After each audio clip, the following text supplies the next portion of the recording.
What I want to do is just start by characterising the English literature course here at Lancaster. And I'm going to do it by talking to you a little bit about part one, which is what we call our first year.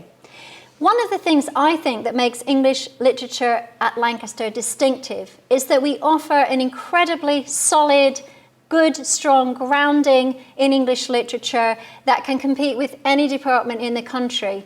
But at the same time, we introduce a number of unusual approaches to literature, creative approaches to literature, state-of-the-art courses that are much more cutting edge. And I think the combination is something that greatly appeals to our students and keeps us a bit fresh and alive, as well as very solid in terms of what we have to offer you. So let me illustrate that now by talking about your first year if you were to come here and do English literature. You would get solid grounding through lectures and seminars in the English literary tradition. You get a broad historical sweep. You get introduced to literary criticism, theory, movements, genres, and we train you very solidly in research skills, reading skills, writing skills, and exam skills. You have all these skills already, but we need to up the ante a bit at university level. So you will get a fantastic base and training, and you'll have the knowledge and the range that you need to be a respected literature student. But at the same time, we try and open up ways of approaching literature beyond the things you've probably done before. So we don't just limit literature to plot, theme, character, imagery, bit of historical context. We try and get you to look at texts in new ways from angles you might not have approached them before. So I'm going to give you some examples. In your first year, you'll study Renaissance sonnets. And one of the things we ask you to do, besides read them and read criticism about them and learn about their invention and their historical context, is we ask you to actually write a sonnet. And there is something about writing a sonnet that gives you an understanding of its form and of its structure that you can't possibly get just from reading it in a detached way. You'll know about the meter and the rhythm and the movements. And what happens too, this is the sort of fringe benefit, is that students tend to produce some of them absolutely fantastic sonnets, hilariously funny sonnets, poignant sonnets, and it's really a high point of the first term here. You're not marked on them, so you can really be free. When we get to Shakespeare, the same thing holds. We teach Hamlet, and we teach you all the sort of literary approaches. We have you look at criticism. But the other thing we do is we introduce you to what we call performative criticism, which is Hamlet interpreted through performance in the form of 2 films. So when we come to look at film performative criticism of Hamlet, we're not simply looking at how a character might say the lines, or even things like costume or production design or what historical period it's in. We go beyond that. We look at things like how music or camera angle or lighting open up a text. We get you to try and think beyond heavy-duty solid semantics and into some more capacious and multifaceted intermedial, interdisciplinary approaches to Hamlet. And we believe that that gives you insights that you wouldn't normally have just from thinking about a more limited array of aspects. Another example is when we come to talk about the Victorian novel, our theme is the fallen woman. And we set Victorian fallen women in dialogue with a neo-Victorian novel, John Fowles's French Lieutenant's Woman. This was written in the 1960s, and in the 60s people were reacting against Victorianism. They saw it as a very repressed kind of period, and there is a dialogue that goes on between Victorian texts and neo-Victorian texts that, again, we feel opens up new ways of approaching literature, gets you to think about things in different contexts, and stretches your mind and makes you a better scholar of English. In a similar vein, poetry in place, well, you've probably noticed we're right on the edge of the Lake District, and there have been essays written about what if Wordsworth had lived in the jungle, would he have written the same kind of poems that he wrote in the Lake District? There's a consideration of the importance of location and place on the interpretation and the construction and the writing and the reading of English literature. We also have scholars who are very interested in politics, and they look at ways in which poetry intersects with political discourse, again opening up a new angle through which to read poetry.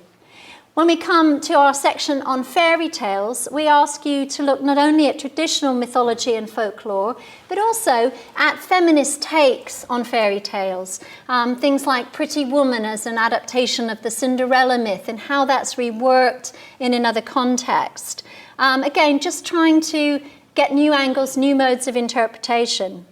And then we have a number of events throughout the year where creative writers and authors come to Lancaster and read their work and talk about the process of creating literature. We have events in town as well that we send our students to. So again, there's a new way of looking at literature through the eyes of writers, authors, and so on. You can ask them questions, they come and speak to our first years and so on. You probably want to know about course structure now.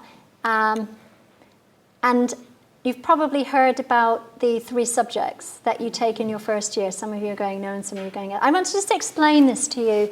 It's something Lancaster's done from when it began. When you come to Lancaster, you will study your major subject. If you have a combined major, you'll study those 2 subjects. But you're asked to take a 3rd subject as well. There are 3 main reasons that we have this 3-part 1 structure.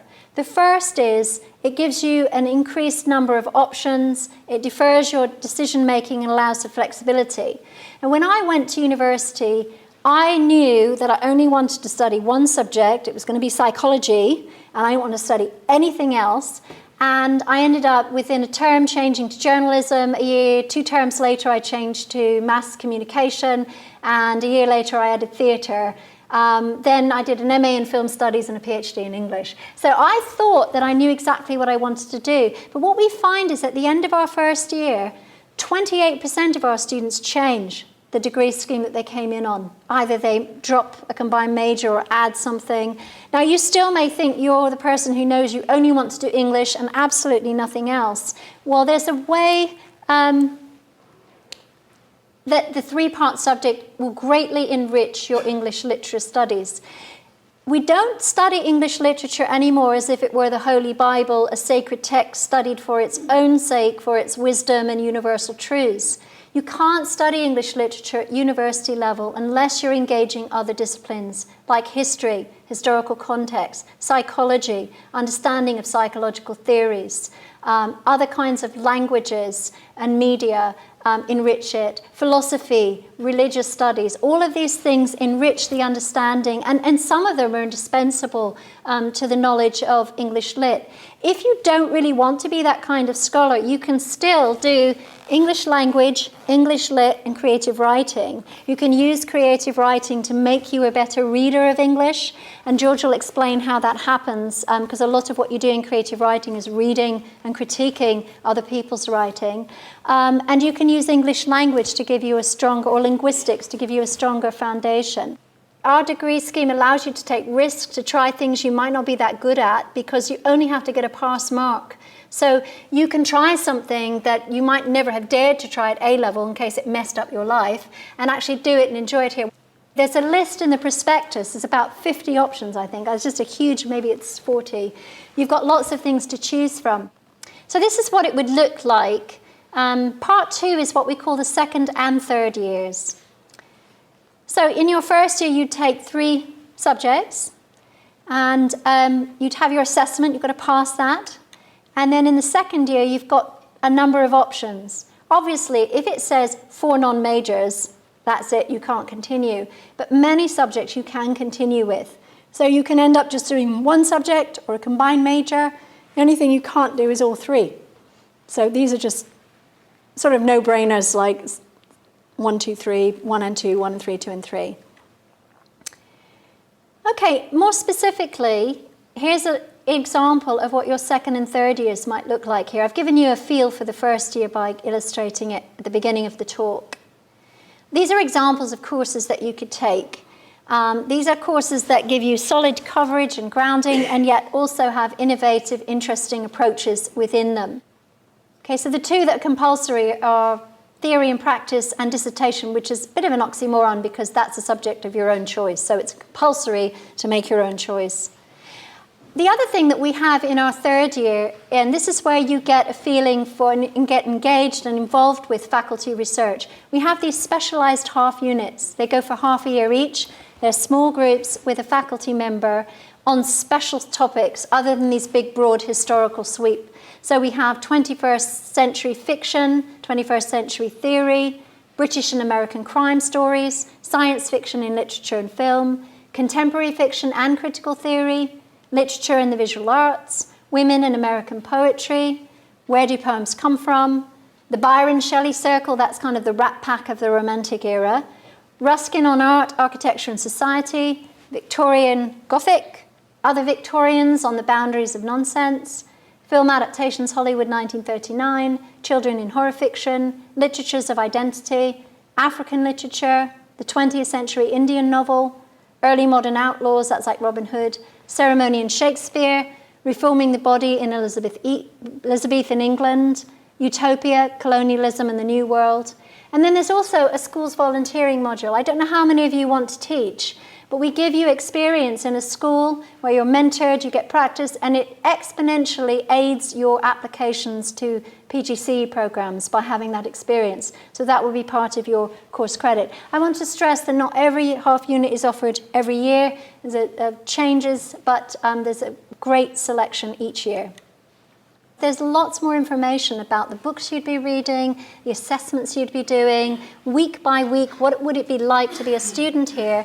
And you can find them. Do you see on the far right-hand side? This is our page for our current students. The Part 1 handbook tells you everything you need to know about your first year, and the Part 2 handbook tells you everything you need to know about your second and third year. So you can download these and read them and get much more of a feel for the course.